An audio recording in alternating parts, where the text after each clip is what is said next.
The House Judiciary Committee held a hearing to examine European threats to America's free speech and innovation. In particular, the hearing highlighted how European online censorship laws threaten the right of Americans to speak freely online, even here in the United States. And on this, one of the witnesses, a member of the UK Parliament, issued a stark warning. This legislation we've got will damage trade between our countries, threaten free speech across the West because of the knock-on rollout effects of this legislation from us or from the European Union. So I've come today as well to be a klaxon, to say to you, don't allow, piece by piece, this to happen here in America. That was UK Member of Parliament Nigel Farage. So just how grave is this threat? Well, joining me now to discuss this is Peter McIlvenna. He's the co-founder of Hearts of Oak, which is a freedom of speech alliance, and he works in the office of the UK's House of Lords. Peter, welcome back to Washington Watch. Good to have you. Great to be with you, Jody. Thanks so much. Well, listen, we've got a couple of online censorship laws that came up during the hearing yesterday that are already part of the UK. The Online Safety Act was one of them, and the European Union's Digital Services Act. Can you highlight those for us? Tell us what those are all about. I can, and I'm so glad that Nigel is over there in DC, letting you know what is happening in the UK. And I know the Trump administration already understands these threats. J.D. Vance has spoken a lot about his concerns and was paramount in Apple stopping, making sure the UK government didn't get a backdoor there. So there's so many areas. The Online Safety Act, Online Safety Bill, was billed as a child protection app, basically, keep your children safe. But what it means is that media companies, social media companies, are liable for huge fines if anyone may be offended through what is said. So there, basically, a X is held to the same standard as the New York Post. And this does not mean it's one country or another. This means that actually it could be anyone, any US citizen, anyone. The UK government doesn't seem to make any distinction with territorial boundaries. It simply has become judge and arbiter and said anything that is said online on any social media platform that anyone may find offensive, then you've broken the law. And the fines are up to 10% of global annual turnover, not just UK annual turnover, global. So you can see why many media companies have expressed concerns to the UK government, as they've expressed concerns to the European Union on their Digital Services Act, which is just as dangerous and was introduced strangely just days after the UK's Online Safety Act. But they told us they weren't colluding together. Nonsense. So this is a huge effort by Europe at large to shut down free speech. They have huge concerns of the rise of populist parties.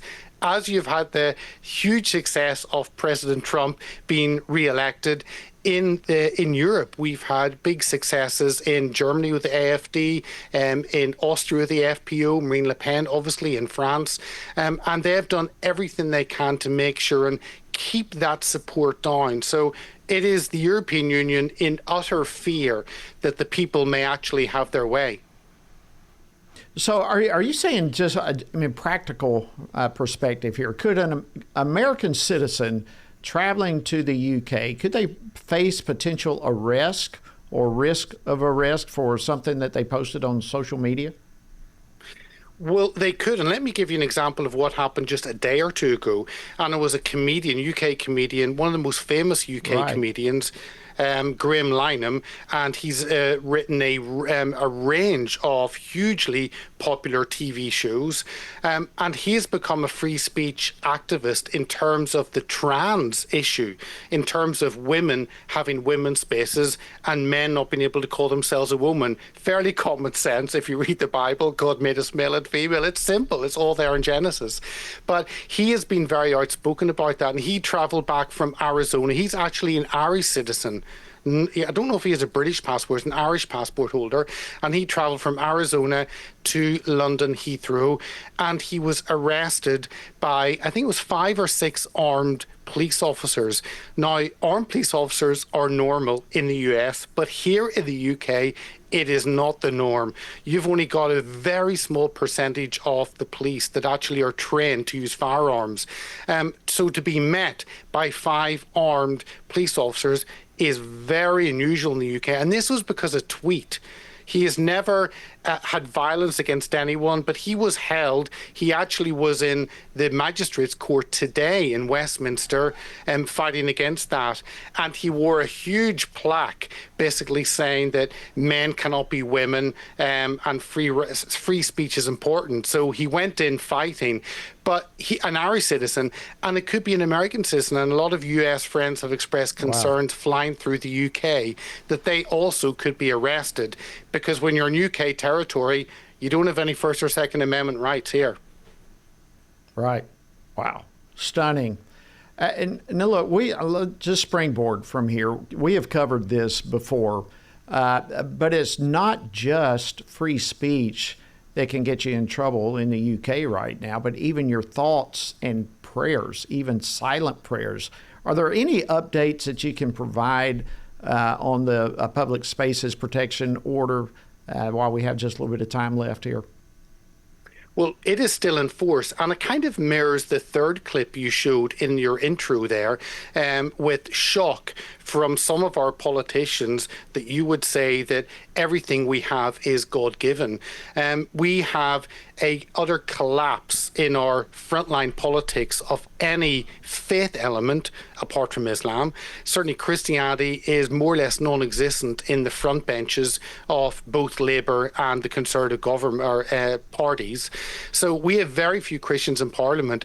And as you mentioned, your thoughts are now an arrestable offence, and prayer. So we have these restrictions outside abortion clinics. I think it's 500 feet.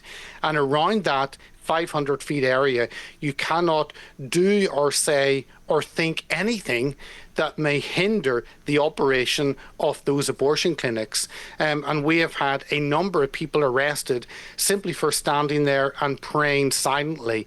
We still don't know exactly what the law says on this, but the problem is when you bring in legislation that's very wide and vague, it then can be used by certain groups to push this through. And this has been used by certain police officers who hate Christianity, who are very aggressive on a Marxist agenda, and they're using those personal hateful beliefs against us as Christians to make sure and marginalise and silence not only Christians, but it's on the pro-life issue, those who stand for life, not even from a Christian point of view, that also is not allowed. So we really do need your prayers in the US for us here that will be overturned. That came in under a Conservative government.